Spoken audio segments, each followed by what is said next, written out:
Бүгін мынакей Чүй обласына болып жатқан вакансияға кандидаттар тапшырып жатышат физподготовканы. Түштен кейін именно тапшырышат регулировка, правила дорожного движения, кейін собеседование менен. Комиссияның мүчөлөрү 15 адамдан турат.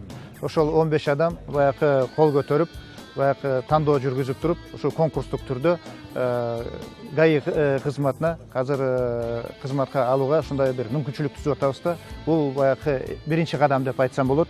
Ички иштер министрлигинин ичинде ушу реформалоо жөнүндө баягы биринчи кадам жүргүзүп, ушу жол кайгул кызматына тандоо аркылуу ушу конкурстук түрдө кызматка балдарды тандап алганга ушундай мүмкүнчүлүк түзүп атабыз бүгүнкү күндө. Бишкек шаарындагы жанагы 76 азыр вакант орундар бар.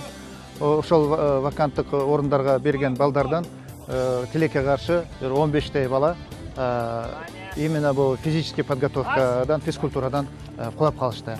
Физкультурадан кулаган балдар кийинки конкурстук турларга катышканга мүмкүнчүлүгү болбойт. Бирок бир орунга баягы 3-4 кишиден бар. Облгаинин начальнигине мынакей бүгүнкү күндө 12 талапкер бар. 12 талапкерден эң жакшысын, күчтүүсүн тандап алганга мүмкүнчүлүк болот го деп мен ойлойм.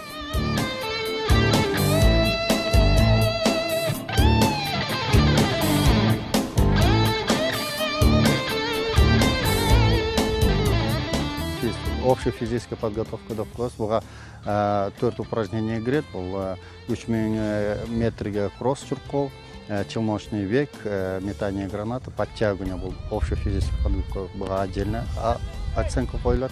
Анан башка действующий сотрудниктерге самбо боюнча упражнение тапшырышат. Ошол приказдын негизинде 7 медико возрастной группа бар. Ар бир возрасттын өздөрүнүн нормативтери бар.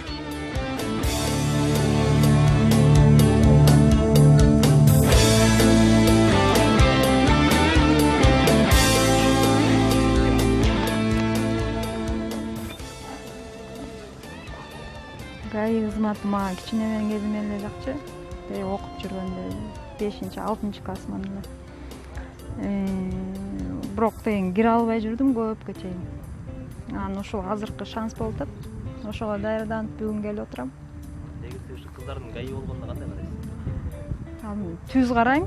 ГАИ болгон кыздар мисалы үчүн мен өзүм ППСте иштеп, балдар менен эле тең иштешебиз. Кыздар албетте жол коопсуздугу мына иштесе аябай эле жакшы болот го дейм. 5-6 айдан бери даярданып жүрөм. Аяка да жакшы эле жооп берем го деп ойлоп атам. Эми равнозначно өзүбүздүн эле эмебизге старший ДПС болобу же азыр офицерский должностько тапшырып атабыз. Тип районунан административ болуп. Негизи ушундай ачыктан кандай болот?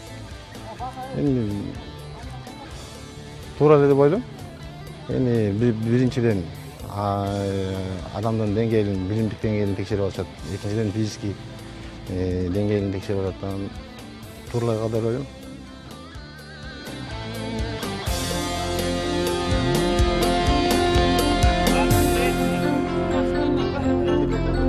Последний круг. Шулов.